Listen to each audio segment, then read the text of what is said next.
Bonjour à tous.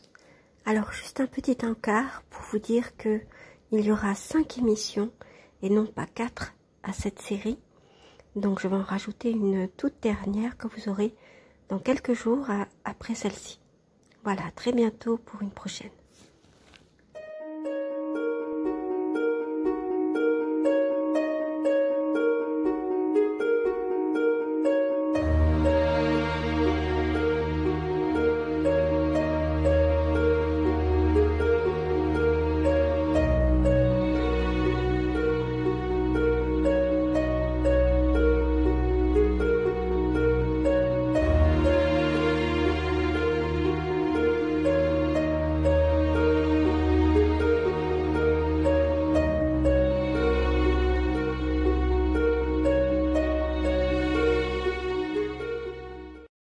Bonjour, c'est PN Théorie pour cette déjà 4e émission sur le harcèlement fusionnel ou quand l'emprise prétexte l'amour fou. Donc vous l'avez compris, on parle de pervers narcissiques dans la relation amoureuse et de la façon dont l'emprise peut prendre la forme ou ressembler à un simple désir de fusion, à un simple amour passionné, tout simplement.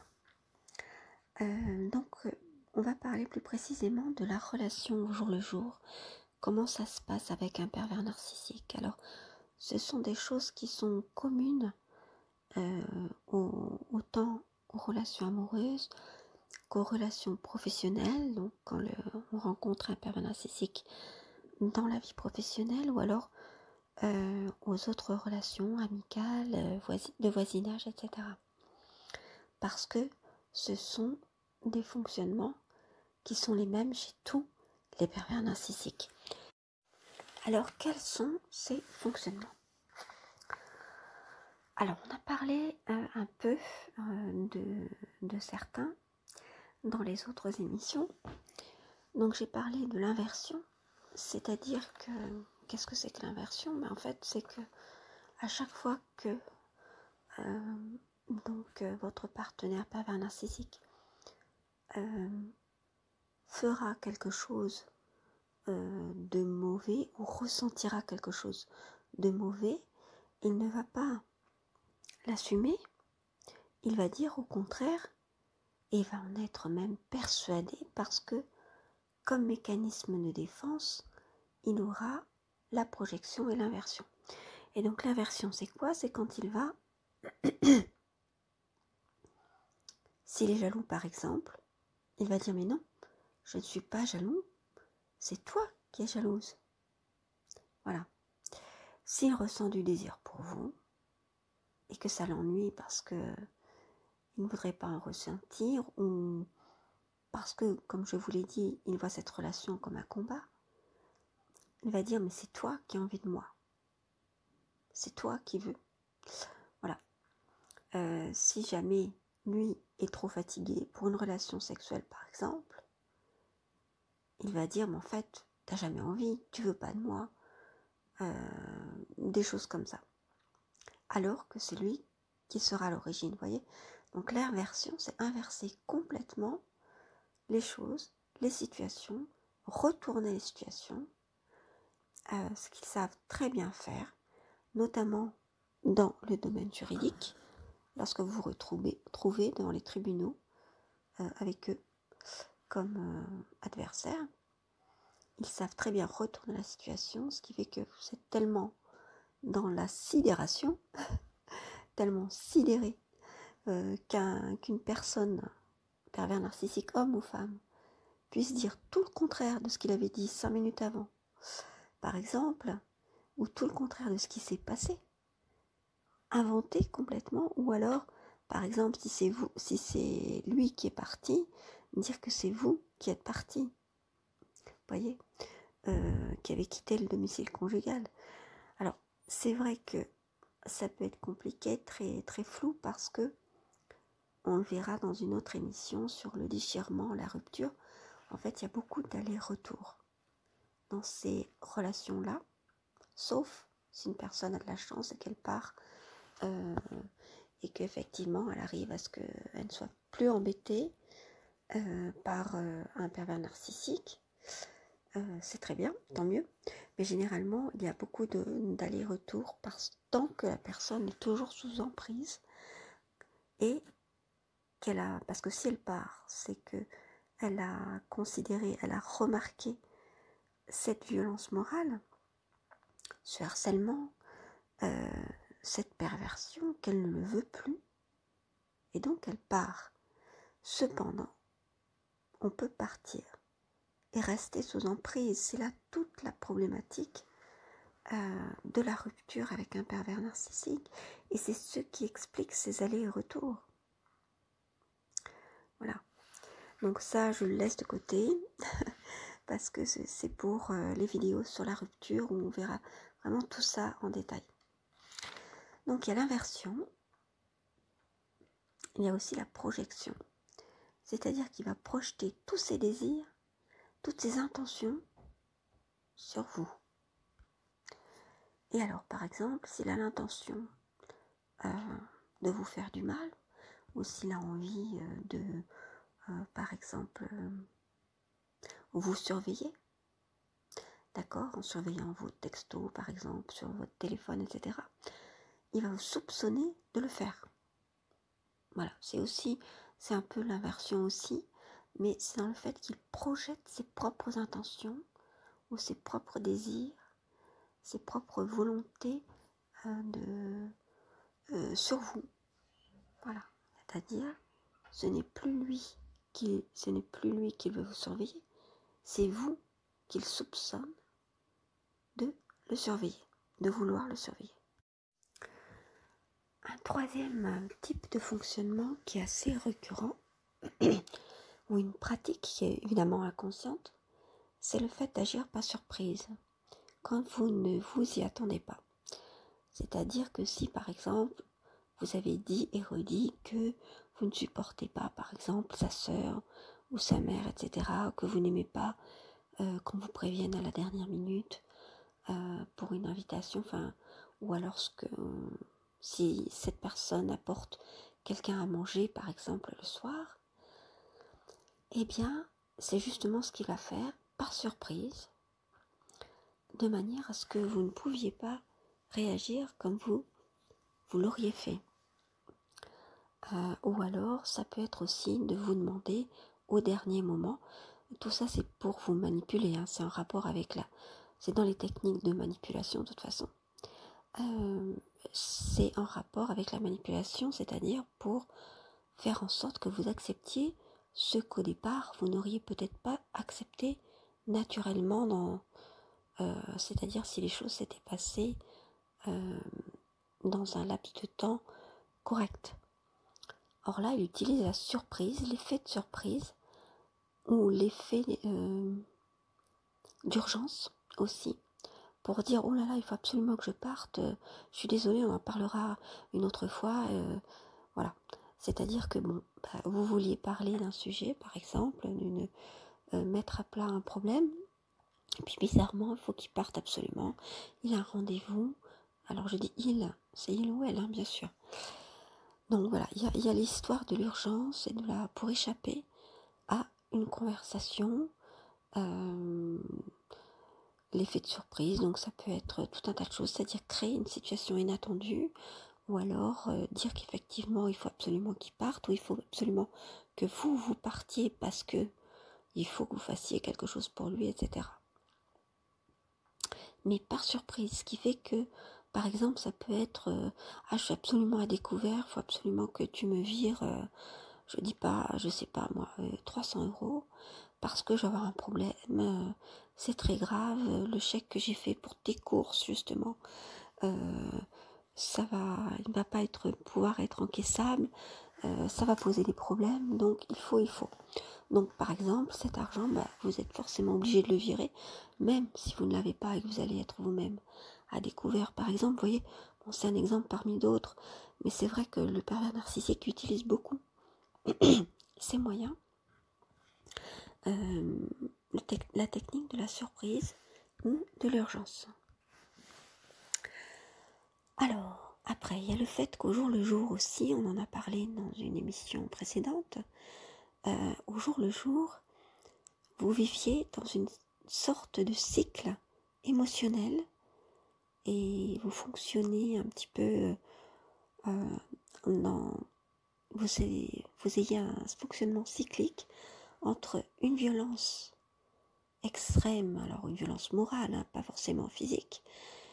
Comme je l'ai dit, la violence physique, elle vient lorsque vous vous rebellez contre cette violence morale, que vous ne l'acceptez plus et que vous menaciez de partir, ou bien que vous soyez déjà parti. Voilà. C'est là que la violence morale peut arriver, voire même la personne peut se déchaîner d'une manière que vous ne l'ayez jamais vue pour vous faire peur, pour vous obliger à rester. Mais généralement, c'est de la violence morale. Donc, osciller entre des périodes de lune de miel. Donc, en fait, il y a un cycle de la violence qui a été très bien repéré par des Canadiens, dont je ne me rappelle plus le nom. Vous pouvez le regarder sur Internet en tapant cycle de la violence. C'est schématisé par un cercle, avec, si vous voulez, plusieurs phases.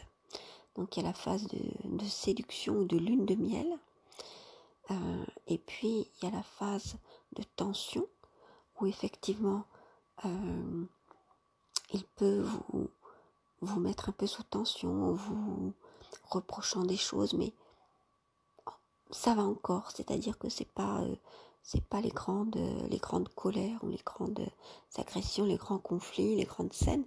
Non, c'est juste des reproches comme ça qui sont dit l'air de rien.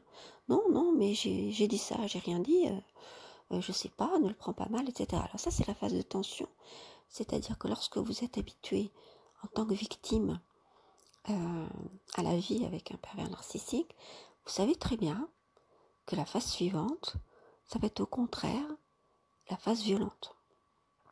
C'est-à-dire que c'est là qu'il va vous faire subir des agressions. Donc, c'est-à-dire qu'il va y avoir une scène, une dispute entre amoureux, comme généralement il ou elle le dit, c'est-à-dire qu'il minimise évidemment beaucoup les faits. Mais effectivement, c'est une véritable agression si vous la faites, si vous la faites entendre, ou si quelqu'un d'autre l'entendait, quelqu'un qui a une relation saine avec son partenaire, il vous dirait tout de suite que c'est une agression. Il saurait repérer les choses, alors que vous, lorsque vous êtes sous emprise, vous ne voyez pas forcément cela. Parce que vous êtes persuadé d'abord que c'est votre faute, ce qu'il a réussi à faire grâce à l'emprise. Il a réussi à vous culpabiliser. Ça, c'est aussi, ça sera la quatrième caractéristique. Donc, je termine d'abord sur le cycle de la violence. Donc, après cette phase violente, eh bien, il y a une phase de lune de miel où justement, soit le pervers narcissique s'excuse, s'il veut vous reconquérir et s'il voit que c'est la seule manière. Généralement, on dit souvent que les pervers narcissiques ne s'excusent pas. C'est faux. Ils s'excusent dans plusieurs cas et surtout lorsqu'ils voient qu'ils ont gros à perdre. C'est-à-dire que vous êtes dans un état où vous allez vraiment partir, il risque de vous perdre. Ou bien s'il sait que vous avez des principes et qu'il faut absolument qu'il s'excuse après une scène, donc dans ce cas-là, il le fera. Évidemment, il n'en pensera pas un mot, mais vraiment pas un mot. Ça, vous pouvez en être persuadé parce que au bout d'un moment, il a compris qu'il fonctionnait par crise, par cycle, mais il sait très bien qu'il en est la cause parce que vous le verrez que lors de la phase de tension, ou lorsque vous êtes entre la phase de tension et de violence, et que commencent les premières violences, alors je rappelle que dans violence, il ne s'agit pas forcément de violence physique, et en général, ce n'est pas du tout de la violence physique, mais lorsqu'il va commencer à vous envoyer des pics, des choses pour vous faire du mal, ou casser des objets, ou casser des choses qui sont à vous, ou que vous vous rendez compte que des rumeurs arrivent jusqu'à vos oreilles et qu'il a dit du mal de vous, et que ça ne peut être que lui. Vous voyez, lorsqu'il y a eu ce genre de choses, lorsqu'il a fait des choses pour vous nuire, ou lorsqu'il a fait du mal à vos enfants, si ce ne sont pas ses enfants, ou à vos enfants communs, des choses comme ça en fait, eh bien, il y a un petit sourire. C'est-à-dire qu'il sait très bien qu'il va rentrer dans la phase de violence et qu'il va vous faire du mal. Il en jouit. C'est vraiment une forme de jouissance pour lui. Parce qu'il sait que vous allez être mal. Et alors, généralement, il est stratégique, donc il prépare ça depuis longtemps. Vous voyez, dans le cas de la rumeur, il a fallu qu'il lance une rumeur, qui, par exemple, ça peut être la rumeur « ma femme est folle », en parlant à un de vos amis communs. Elle commence par faire ci, elle jette des objets par terre, etc. Elle a des crises, alors qu'en fait, ce ne sont que des réactions à ces agressions. C'est-à-dire qu'il vous a provoqué. Mais il peut vous faire croire que vous devenez violente. Et donc, mettre ça sur le compte de la folie et dire à l'un de vos amis communs, mais ma femme ou mon mari est violent, il jette des objets, etc. Alors qu'en fait, c'est lui qui vous a provoqué en vous disant des choses vraiment affreuses, qui font que vraiment on ne peut supporter cela. Et que ce n'est pas du tout de l'ordre du conflit, mais de l'ordre de l'agression. Mais comme il vous a bien manipulé jusque-là, vous êtes sous son emprise, vous l'aimez aussi souvent. C'est le cas évidemment, sinon vous ne resterez pas avec lui, et vous ne resteriez pas avec lui, et donc avec lui ou elle. Et donc il y a ce petit sourire, vous pouvez vous rendre compte que justement ça lui plaît de vous faire du mal, et qu'il jouit de votre souffrance tout en faisant croire le contraire. Il va même à la fin jusqu'à dire vouloir vous aider dans les cas de détournement cognitif. Il veut passer pour le sauveur, mais tu as un problème, ma pauvre chérie, ou mon pauvre chéri, tu as un problème, il faut absolument que tu te fasses aider, ma pauvre. Là, tu vas devenir complètement dingue. Vous voyez un peu jusqu'où ça peut aller. Donc vous pensez que tout est de votre faute, évidemment, soit parce que vous l'avez provoqué, sa violence physique ou morale. Donc il vous dira, tu m'as provoqué, tu m'as énervé, fallait pas parler de ça, tu sais bien qu'il faut pas me parler de ça, déjà que j'ai des problèmes au boulot, voilà, des choses comme ça. Soit parce que lui va réussir à vous provoquer et pour vous mettre hors de vous, pour vous faire sortir de vos gonds, devant témoins si c'est possible, c'est-à-dire les enfants ou des gens de la famille, pour qu'ils puissent attester que vous avez bien été violente, que vous avez bien cassé des objets, que vous avez bien pété les plombs. Donc, vous avez un problème. Et dans ce cas-là, il pourra dire aux autres qui auront vu cela, mais qui ne connaissent pas toute l'histoire, que le problème c'est vous. Et que lui, il est victime. Et donc, il va essayer de se faire passer pour le sauveur en disant, bon, je vois que tu as craqué, je vois que tu as un problème. Écoute, ma chérie ou mon chéri, parce qu'il dit toujours, il enrobe toujours ça avec des mots gentils. Je commence à avoir peur, moi, là, tu me fais peur, hein. Il va falloir aller voir quelqu'un. Il faut que tu te fasses aider. Je sais pas, moi, va voir un psy, etc. Ou alors, si tu veux, ma chérie, on peut aller voir un conseiller, si ça peut t'aider. Alors, lorsque c'est un conseiller ou quelqu'un qui risque de se rendre compte de la perversion qu'il vous fait subir, des agressions, il va vous dire, oui, je vais y aller, mais il n'ira jamais.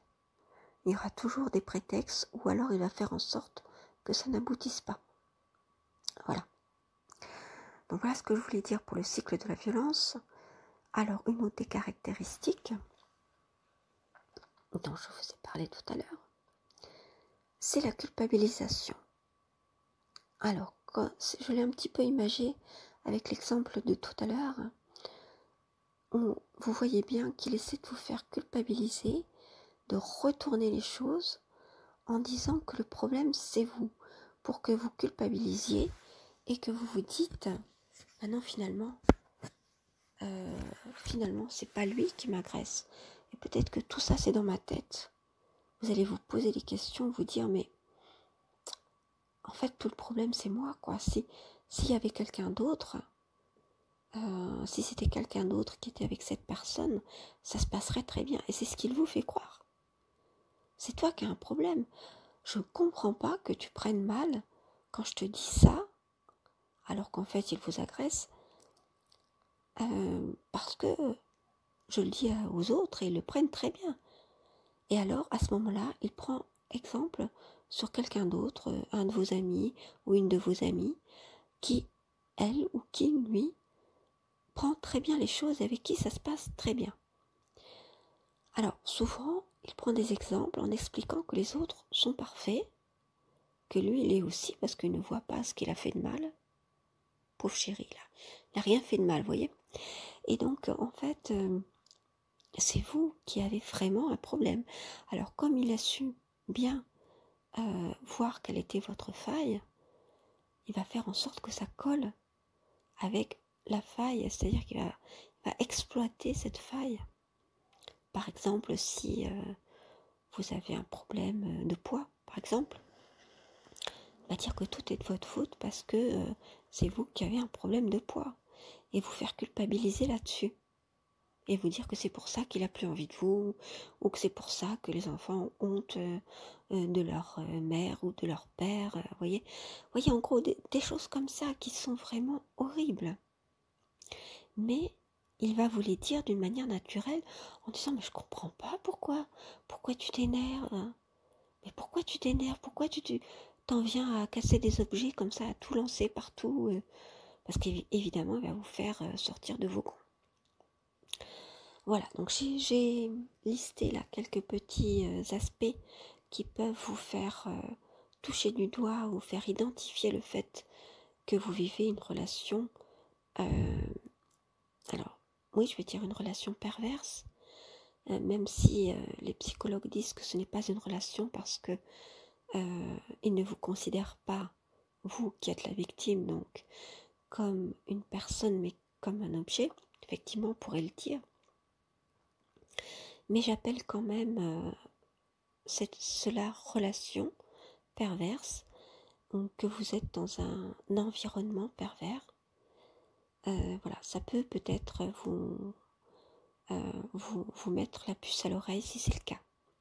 Sachez que de toute façon, il faut avoir plus, c'est-à-dire si vous retrouvez une seule de ces situations, il faut vraiment qu'il y ait un faisceau d'indices, comme pour le harcèlement dans le domaine juridique, pour que vous puissiez vous dire oui, effectivement, je suis devant quelqu'un qui est pervers, parce que ça peut juste être quelqu'un qui est effectivement très toxique, mais qui a quand même de l'empathie. Donc il faut vraiment, vraiment regarder les choses avec circonspection. J'arriverai pas à le dire, voir les choses un peu plus avec plus de discernement et vraiment prendre avis auprès d'amis qui connaissent cette personne et qui peuvent voir aussi si c'est le cas ou pas, vous renseigner bien sur internet et voilà, ne pas appeler pervers n'importe qui, voilà. Donc voilà, c'est terminé pour cette 4e émission. Je vous remercie pour votre écoute, pour votre assiduité. Si cette émission vous a plu, mettez un petit pouce levé, ça m'encouragera pour la suite. Mettez dans vos commentaires tout ce qui peut, toutes les questions que vous pouvez avoir là-dessus. Par exemple, si vous vous demandez si effectivement tel ou tel comportement, c'est de la perversion. Parce que dans le terme pervers narcissique, il y a à la fois l'aspect pervers, donc l'aspect de perversion, et l'aspect de narcissisme. Voilà, donc en fait, il peut y avoir que l'un ou l'autre, les deux, voilà. Tandis que le type pervers narcissique, c'est un type qui cumule effectivement les deux, c'est un profil qui cumule les deux aspects. Voilà, je vous dis à très bientôt pour une prochaine. Prenez soin de vous.